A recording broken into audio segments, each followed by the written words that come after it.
Hey guys, today we're working on my 1199 Panigale. It's a 2013, and we're going to be checking valve clearances, and we're also going to be adjusting those valve clearances. Now, I went ahead and drained the oil on my bike. I've heard that you can do this with oil in it, knowing that when you take out this plug here, some oil is going to spill out and you'll have to top that off when you're done. You're going to go ahead and need a 5/8 inch. I imagine it's not 5/8. There's actually a millimeter that fits in there, but the only one I could find in a set that actually fit was this 5/8. So that's what I had to work with. So once you pop that in, it just comes right out, and your Ducati tool here is just going to insert right into that, and this screws in, so it's stuck in there, and now you're able to turn the crankshaft freely. You're always going to want to turn to the left.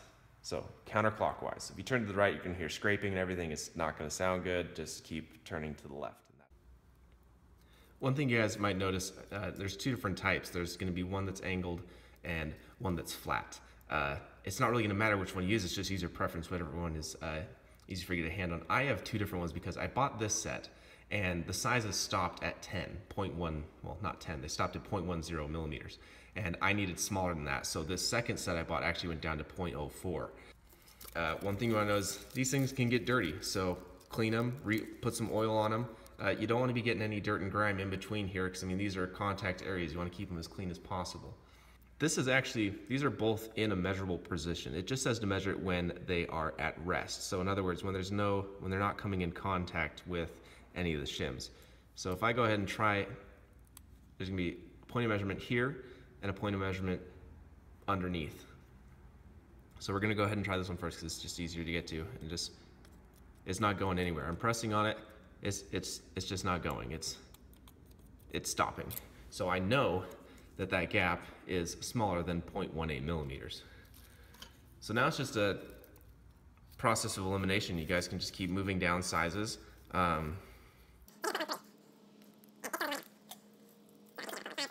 should have a 0.10. Here's my 0.10.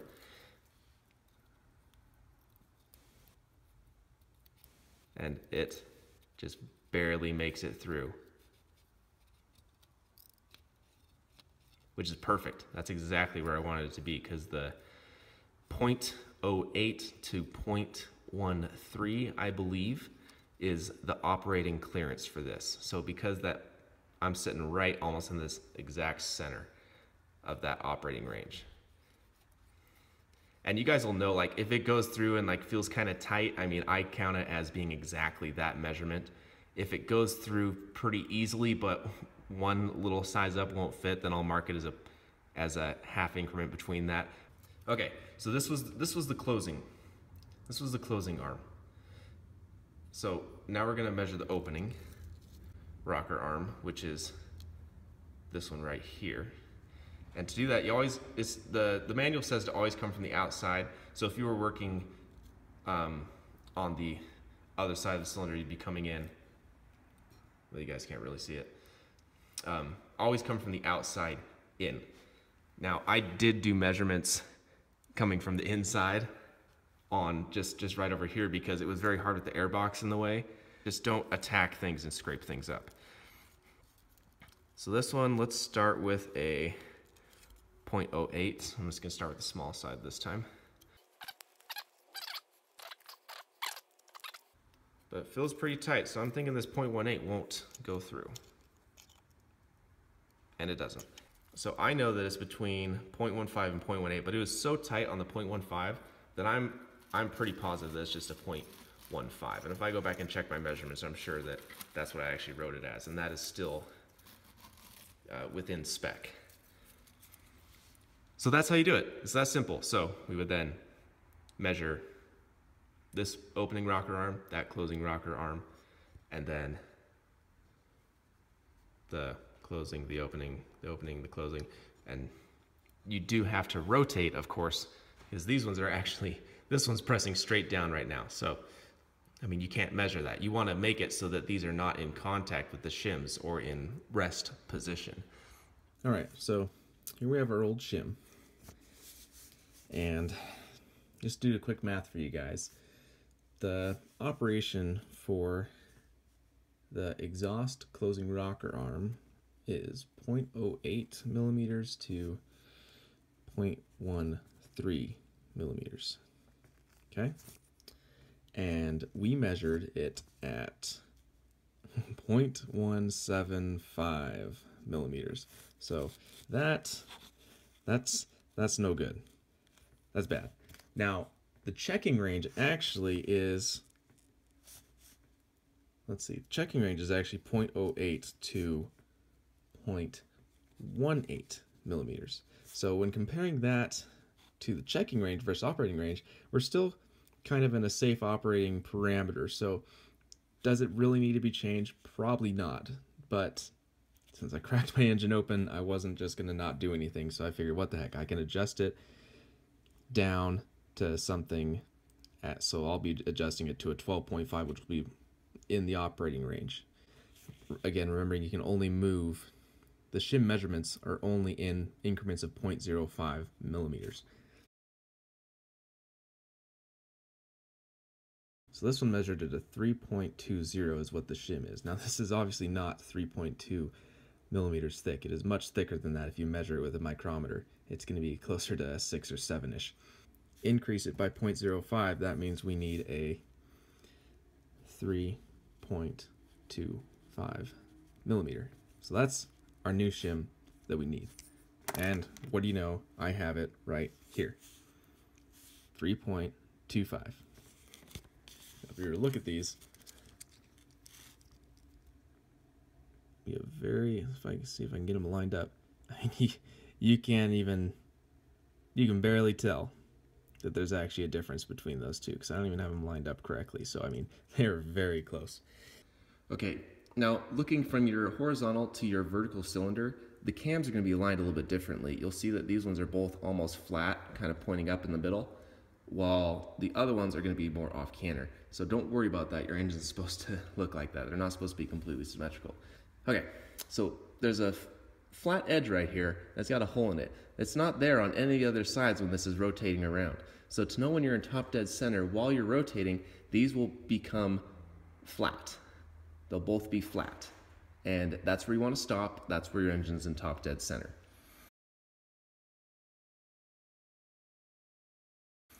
Now, you don't have to be incredibly exact, but just try to get them as flat as possible, because when we're putting them back in, we're not going to turn it once we take these camshafts out. We're not going to turn the crankshaft at all. So when you take them out and put them back in, both of these will still be flat, and that's the way to know. Now, if you don't know which one goes where, the one on the exhaust is always going to have this decompressor. So the one with the decompressor on the end is always going to be the one that goes on the exhaust side of the cylinder head. First step is you're going to take out these 8 bolts. They're 12 millimeter, and I find that if using a 3/8 inch ratchet, you're going to get them off a lot easier than using a 1/4 inch ratchet. Okay, now this support bracket is quite easy to remove because it's got these 2 bars coming out the side, and if you just wiggle those bars, you'll be able to get it to pop off. You'll see 2 little pins here, one there, that it actually sits onto. So that makes them a little bit more difficult to actually pull off because of that. But again, if you just rock it back and forth, you can pop that one off. This one, however, is a little bit trickier. It's got a little bit of a lip down here that I kind of pull on, and you just gonna have to rock it a little bit. And then, yeah, it's finicky little bugger. What you don't want to do on this one is pop out the camshafts on accident and have those go crashing to the floor. Now this is off. I'm going to hold my fingers here on these camshafts just because I don't want them to pop out. But now we are going to pop them out. So I'm holding my thumb on the bottom one and then just lightly pulling out that one. Now you want to have a nice place to set these. I'm just setting them on a clean piece of paper. We're going to check for wear inside the seat that the camshafts sit in, and check the camshafts as well. Make sure there's no bad wear anywhere. And the second place you want to check is just the opposite side and look for wear in there. Now these are full of grease because I already have reinstalled them once, twice, 3 times. It's been a long process. but you'll want to check in here for any dark wear spots or anything like that.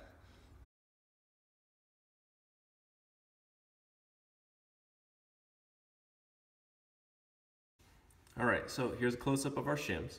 I am just going to be adjusting this one today.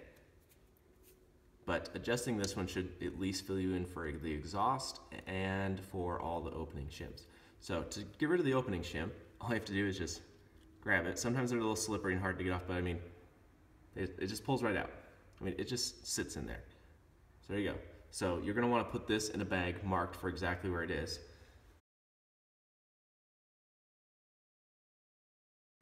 So I have a bag marked HER for horizontal, exhaust, and right. There's a spring here. This is spring loaded. It is, you can barely, it takes a lot of pressure to move this thing. And that's pushing up on this. So that's gonna keep us from ever taking it off. So we need to unhook the spring from this rocker arm, and you can kind of see it glinting right there on the side. You never wanna scratch up in here. You never want to scratch any of the contact surfaces, but there are non-contact surfaces. For instance, the other side, I'm sorry, I bumped the camera. The other side of this up here, I can hit all I want. Let me move up the camera a little bit for you guys. So I can hit this side of it all I want, because that's not in contact with anything. This side, I don't want to scratch up. This surface area you want to try to keep from marring or anything, because it does create kind of a seal that oil runs along for lubricating. So just try and hit the inside of everything. There we go. That now it's just pushing against this. And it's okay that it's pushing up against that. That's fine. Okay, so now you can see that this is freely moving around, which is great. That's exactly what we want it to do. Now watch as I push on this. So now you can push until it stops. Because right there, I believe it's actually hitting the top of the piston, because the piston is at the complete top of the cylinder. Either that or it's some kind of a stop, which is where we want it to be. I find that sometimes you can push these off by hand, just by pushing on the outside. Sometimes they'll pop off, but I find when they're set really good, you just need a little bit more coaxing to get it off. So I'm gonna move this camera back so I actually have the space I need. And I'm just gonna place the flat side just right there on the edge. And I'm gonna hit it with a mallet to get it off, and just very lightly tap. I still use a rubber mallet. I just had to use the one made of a little bit harder rubber, because the soft one was just absorbing all the impact. So now we're gonna remove our split rings, and it looks like I already made them fall off. So as soon as the split rings are off, it slides right out. So go ahead and put this in that same bag you put your opening shim, because they're both in the same spot. Now we gotta go fishing. Your split rings are gonna fall down a bunch, because you're not gonna get this right the first try. So they're obviously probably gonna fall into oil, because right under here, in here, there's a little pocket of oil. So first I try just fishing them out from behind it. No such luck. So if you can't get them that way, all you gotta do is lift up this, and then you can go right underneath, and they usually end up right in there. There we go. There's one.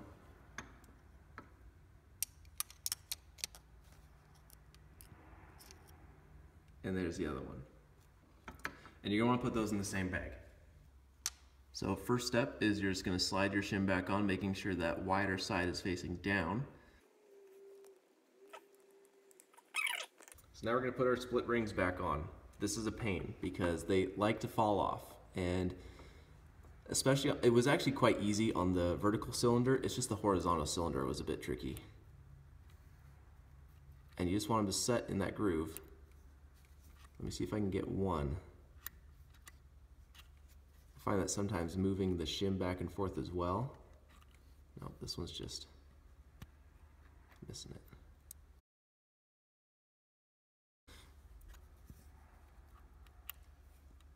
There we go. That is how it should sit. Now the problem is you have to get one to sit on the other side.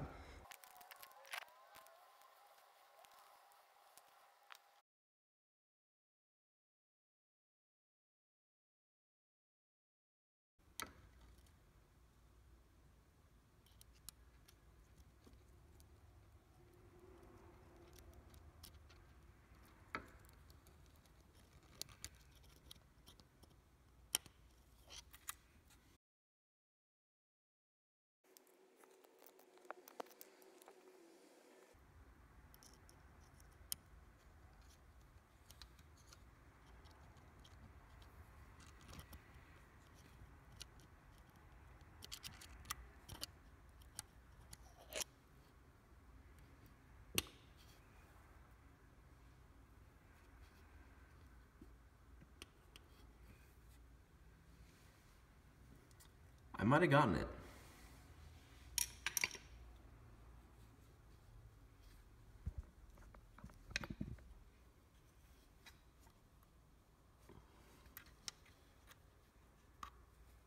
Yep, I got it. Now, just by holding up on it, you'll be able to see them sit. And you'll know if it's not sitting correctly because you'll see a whole bunch of it. Like, you'll know if it's torqued a little bit. So you just want to look for a uniform seating, pretty much. So now, yeah, the fun's not over yet. Now, we got to put this spring back on here.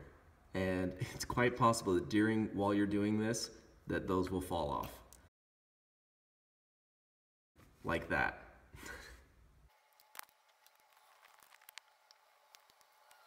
All right, here we are again. So I like to keep constant pressure because I don't want to lose that again. So now comes the next most stressful part, is putting the spring back on because it is strong. Out of sheer frustration, I made this little thing, which is just a piece of a coat hanger, a really heavy duty coat hanger. All right, just when you think the worst part's over, now we got to pull this down, which is going to require an incredible amount of strength, and snap it. Just boom, release it. It's going to thwack this thing onto the half rings and get it to sit. What you want to make sure it doesn't happen is when you pull that down, that you want to make sure that that stays on there, because in the manual it says to hold this up while you do that. You also don't want to slam your fingers. So this one you can move up a little bit to get your finger there. I use a towel because this thing destroys your fingers. Okay, now when I move it, it stays there. So I'm just going to take advantage of it and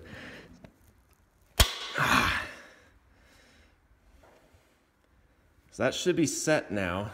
Like, I shouldn't have to worry about it popping off. So I'm going to go ahead and do this a couple more times.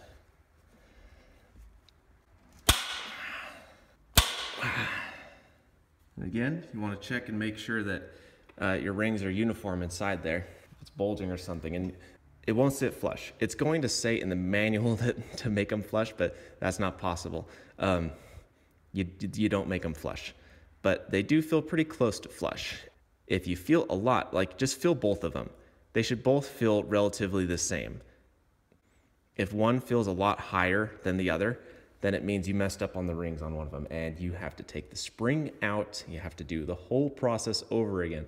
Same thing happens if you're doing this. If that slides down and a ring falls out, yep, you gotta take it all apart and start all the way back from scratch. It is a huge pain. Now, that one I took off should have been a 3.40, yep. Okay, so I'm gonna put my closing shim, or my opening shim, back on there. Beautiful. And what we're gonna do now is reinstall the cams.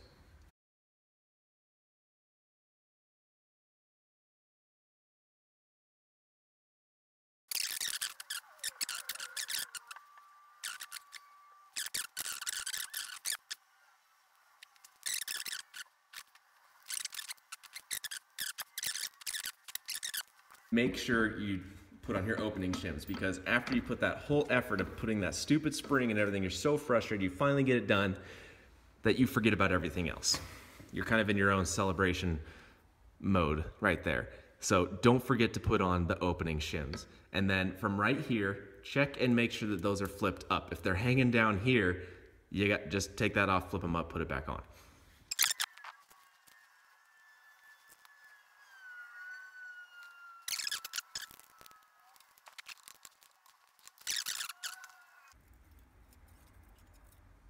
All right, I'm thinking this is right at a 14, so I'm gonna take an 8 and a 6 combined.